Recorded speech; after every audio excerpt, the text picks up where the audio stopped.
अस्सलाम वालेकुम दोस्तों।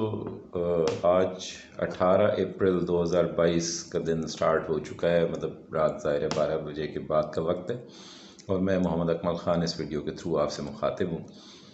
मैं बस यूँ समझ लीजिए कि सोने के बिल्कुल करीब था।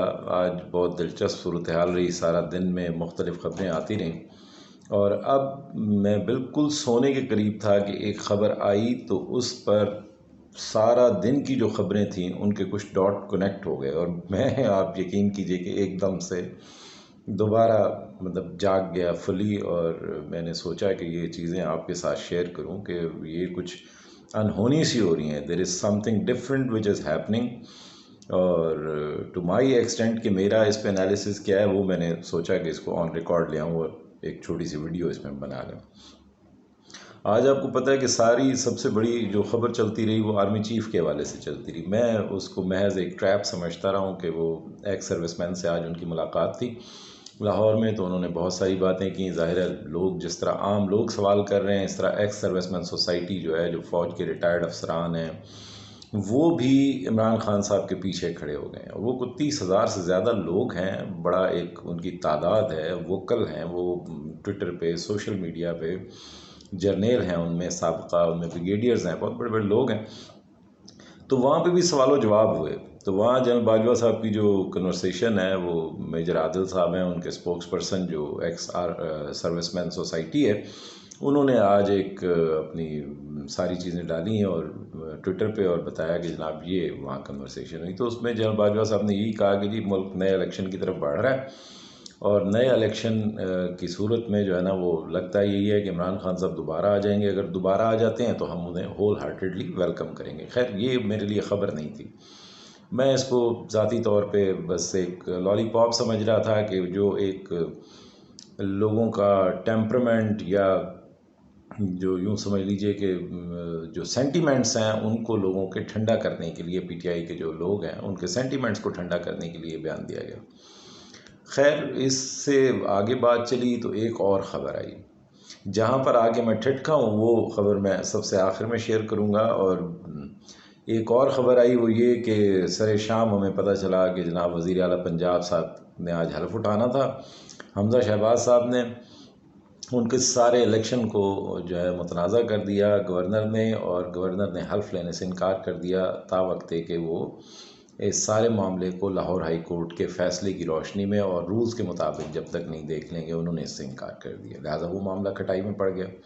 वो देखते हैं कहाँ जाता है। ये भी एक बड़ी दिलचस्प ख़बर थी। उसके बाद एक और ख़बर आई जिस पर मैं थोड़ा सा मतलब ठिठका। उसकी रीज़न मैं आपको बता देता हूँ। सुप्रीम कोर्ट से एक ख़बर आई कि सुप्रीम कोर्ट में आर्टिकल 63A की वजाहत के लिए जो सदारती रेफरेंस जो सदर ममलिकत ने भेजा था, जिसका फ़ैसला हम बार बार कहते आए हैं कि वो पहले हो जाना चाहिए था। इसलिए पहले हो जाना चाहिए था अदम एतमाद की वोटिंग से पहले कि तमाम तर अदम एतमाद की कामयाबी का इन्हसार ही उस पर था। यानी अगर ये तय कर देती सुप्रीम कोर्ट कि वो नाअहल लोग जो डिफेक्शन क्लॉज में आ जाएंगे, अपनी पार्टियों को छोड़ के दूसरी पार्टियों को ज्वाइन करेंगे, एतमाद का वोट अपनी पार्टी के साथ नहीं देंगे, तो वो नाअहल वोट डालने से पहले हो जाएंगे या वोट डालने के बाद नाअहल होंगे। अगर ये सुप्रीम कोर्ट डिसाइड कर देती तो सवाल ही पैदा नहीं होता था। ना पंजाब में कोई तब्दीली आ सकती थी और ना ही मरकज़ में कोई तब्दीली आ सकती थी, क्योंकि इब्तदाई तौर पे तो सारे लोग जो हैं वो मरकज़ से MNAs को PTI के तोड़ा गया और उन्हीं को जरदारी साहब जो हैं वो चारे के तौर पे बाकी इत्तेहादियों को दिखा दिखा के बताते रहे कि जनाब ये देखें ये लोग हमारे साथ आ गए हैं और आपने आना है तो आ जाएं वरना ना आएँ, कोई मसला नहीं, नंबर हमारे पास पूरा है। यही बातें चौधरी परवेज़ इलाही साहब तब कर रहे थे जब वो इत्तेहाद का भी उनका पता नहीं चल रहा था कि वो इमरान खान के साथ खड़े होंगे या अपोजिशन के साथ। वो यही कहते थे कि जी इनके तो अपने ही बंदे काबू में नहीं है। वो किसी ने पूछा कि जी सुना है 20 लोग तो मतलब है छोड़ गए हैं। उन्होंने कहा जी इससे भी ज़्यादा मैं देख के आया हूँ। इन उनकी मुलाकातें जारी थी, सारी वो बातें कर रहे थे, आपके इल्म में ही है वो सारी बातें। तो ये लोग छोड़ के अगर ना जा सकते, आर्टिकल 63A का फ़ैसला पहले आ जाता तो फॉर श्योर मतलब ये सारा हंगामा बरपा ही ना होता। लेकिन ज़ाहिर है उसको पोस्टपोन किया गया, डिले में डाला गया, जबकि सुप्रीम कोर्ट ने ऐसे मामलात में जहाँ स्पीकर की रूलिंग मौजूद थी, सो मोटो लेके वो फ़ैसला 5 दिन में सुना दिया और उसकी वजह से ये सारी सिचुएशन अराइज़ हुई, जो सिचुएशन आजकल एक टर्मोइल की, एक इंस्टेबिलिटी की जो अब चल रही है, ये सारा का सारा एहतजाज उसके नतीजे में बेसिकली पैदा हुआ। जो सुप्रीम कोर्ट, अच्छा, जब हुकूमत चली गई इमरान खान साहब की, तब ये केस लगा हुआ था उस दिन भी। तो उस दिन जो है सुप्रीम कोर्ट ने इसको डीलिस्ट किया, और डीलिस्ट इसलिए किया कि चूँकि अटार्नी जनरल, जो ज़ाहिर है गवर्नमेंट के जाते ही उन्होंने भी रिज़ाइन कर दिया, खालिद खान साहब ने। तो जैसे ही खालिद जावेद खान साहब का रेजिग्नेशन आया तो अगले दिन वो लिस्ट हुआ था ये केस आर्टिकल 63A वाला। तो सुप्रीम कोर्ट ने उसको ये कह के डीलिस्ट किया कि चूँकि मुल्क में अटार्नी जनरल मौजूद नहीं है, अटार्नी जनरल ऑफिस खाली है, अभी उसमें कोई बंदा मौजूद नहीं है, जिसकी वजह से इस केस को डीलिस्ट किया जा रहा है। आज ये खबर सुप्रीम कोर्ट से आई जिस पर मैं थोड़ा चौंका, वो ये कि कल जो है, यानी Monday, by tomorrow in the morning, ये केस जो है कल के लिए लिस्ट कर दिया गया दोबारा। मुझे हैरत हुई कि अटार्नी जनरल का ऑफिस तो अभी भी खाली है, अटार्नी जनरल तो अभी पाकिस्तान में कोई आया नहीं है, जाहिर है नई हुकूमत ने किसी को भी अटार्नी जनरल नहीं बनाया, तो सुप्रीम कोर्ट ने इसको कल लिस्ट क्यों किया है? मेरे जहन में ये सवाल था कि जब इसको पहले डी लिस्ट किया गया इस बुनियाद पे कि अटार्नी जनरल चूँकि मौजूद नहीं है, लिहाजा इस केस को डी लिस्ट किया जा रहा है, जब तक अटार्नी जनरल नए नहीं आ जाते। तो अटार्नी जनरल तो अभी तक नहीं आए हैं, तो इस केस को टेकअप करने का क्या मकसद हो सकता है? इस पे मैं थोड़ा सा ठिठका था कि ये कहीं वो रास्ता तो नहीं दोबारा से बनाया जा रहा, यानी जो सारी स्ट्रेटजी और सारा प्लान जिस तरह बैकफायर कर रहा है इमरान खान साहब की सपोर्ट में, जिस तरह दुनिया बाहर निकल आई है, उससे बड़ी बड़ी जगहों पर तपिश महसूस की जा रही है, लोगों को जवाब देना मुश्किल हो गया। मैं अपनी दीगर वीडियोस में बता चुका हूँ कि किस तरह बड़े जो पावरफुल कॉरिडोर समझे जाते थे, उनकी पब्लिक पोजीशन ये हो गई है कि वो बात भी नहीं कर पा रहे। इसलिए बात नहीं कर पा रहे कि वो जितना, मैं हमेशा कहता हूँ कि कसरत ताबीर से ख्वाब ज़्यादा परेशान हो जाया करते हैं। DGISPR की जो ब्रीफिंग थी जनरल बाजवा साहब की, आज की जो बातें थी, उससे 1000 सवाल मज़ीद पैदा हो गए और लोग टलने वाले नहीं, लोग सवाल पूछते जा रहे हैं मुसलसल, क्योंकि लोगों की समझ में ये सारा जो प्रोसेस हुआ है ये बिल्कुल लोग समझने से कासिर हैं। और लोग, मतलब इस बात, इमरान खान साहब का जो बयानिया है, लोगों ने उसको बाय कर लिया है, लोगों ने एक्सेप्ट कर लिया है कि ये सब साजिश हुई है और इस साजिश के तहत इस हुकूमत को चलता किया गया। अब जो मतलब आर्टिकल 63A की सुबह समाअत होगी, उस पर देखते हैं कि क्या मामला आगे चलते हैं। तो मुझे इस पे ज़ाती तौर पे इसके बाद दो एक ऐसी खबरें आई कि जिसमें मैं थोड़ा सा मज़ीद ठिठका हूँ और मैं एक नतीजे पे पहुँचने की कोशिश कर रहा हूँ। मतलब अगले चंद दिनों में पता चल जाएगा कि ये जो एकदम जिस तरह मेरी आँख खुली है, हो सकता है ये सारा मामला इसी तरह हो जाए, और नहीं तो ये हो सकता है हमारी एक खुशफहमी हो, ये भी एक तरह का लॉलीपॉप हो। अभी थोड़ा देर पहले तलत हुसैन साहब ने एक ट्वीट किया। अब ये तलत हुसैन साहब, सैयद तलत हुसैन जो हैं, ये ज़ाहिर है इस वक्त इमरान खान के शिद्दी मुखालिफ, और ज़ाहिर है नून लीग के बिल्कुल हम नवा हैं। ये जो चंद साफियों का टोला है ये बिल्कुल हम नवा है। और मुझे हैरत हुई, मैंने उसको कोट ट्वीट किया कि जनाब ये हमारे अपने तलत हुसैन साहब इनके बारे में फरमा रहे हैं। उन्होंने कड़ी तनकीद की शहबाज शरीफ पे कि शहबाज शरीफ जो है वो एक मेयर बन के रह गए हैं और वो आनियाँ जानियाँ दिखा रहे हैं। उसका लुबे लुबाब सिर्फ यही था कि एक मेयर की तरह बिहेव कर रहे हैं। अभी तक उनसे फेडरल कैबिनेट जो है, अपनी फेडरल गवर्नमेंट की जो कैबिनेट है वो नहीं बन सकी, तो कैबिनेट बनाए, ये मेयर वाले काम छोड़ दें कि हर चीज़ का इफ्तिताह करते फिर रहे हैं और हर जगह घुसते फिर रहे हैं। तलत हुसैन का ये ट्वीट आया, मैं हैरान हुआ। इतनी देर में जियो पे ख़बरें चलने लगीं।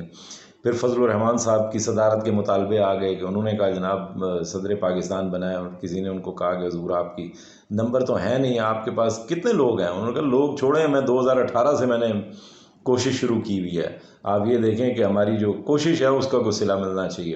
पीपल्स पार्टी ने 4 सूबों में गवर्नर मांग लिए हैं।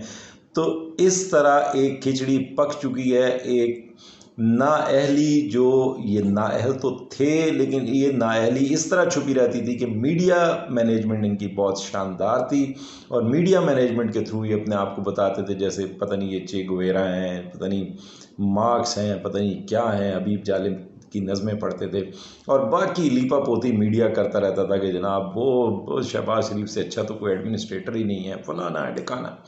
ये सारी कहानियाँ इनके बारे में चलती रहती थी। लेकिन बदकिस्मती ये हुई है, सूबे को चलाना और वफाक को चलाने में बड़ा फ़र्क होता है।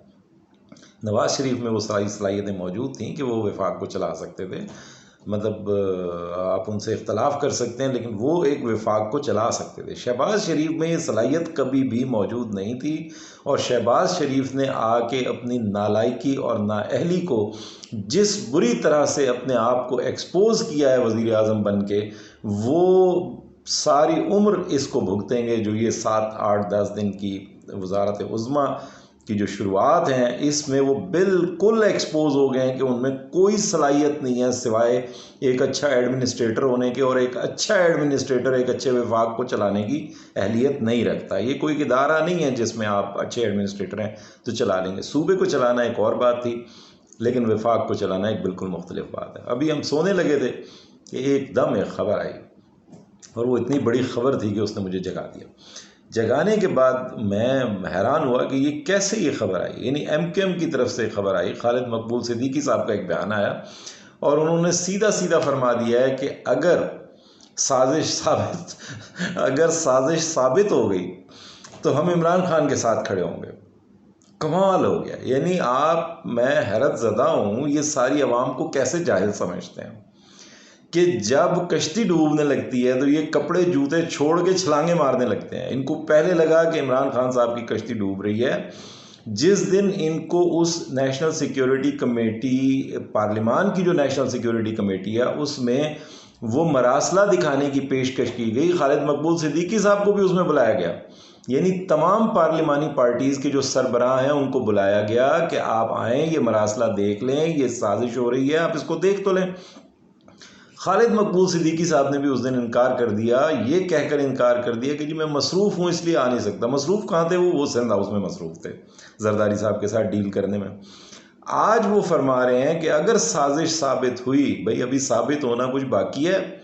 अभी आपके कराची शहर में जलसा करके उन्होंने ये साबित कर दिया है कि आइंदा आप काउंसलर भी नहीं बन सकते। तो आज आप फरमा रहे हैं कि अगर साजिश साबित हुई तो हम इमरान खान साहब के साथ खड़े होंगे। मेरा मशवरा है भाई आप ना खड़े होइएगा, ठीक है। आप ना भी खड़े होंगे तो भी इंशाअल्लाह उल अज़ीज़ किसी और तरीके से सही इलेक्शन होगा इस मुल्क में। जब इलेक्शन होगा इमरान खान साहब हुकूमत में आएंगे ही आएंगे।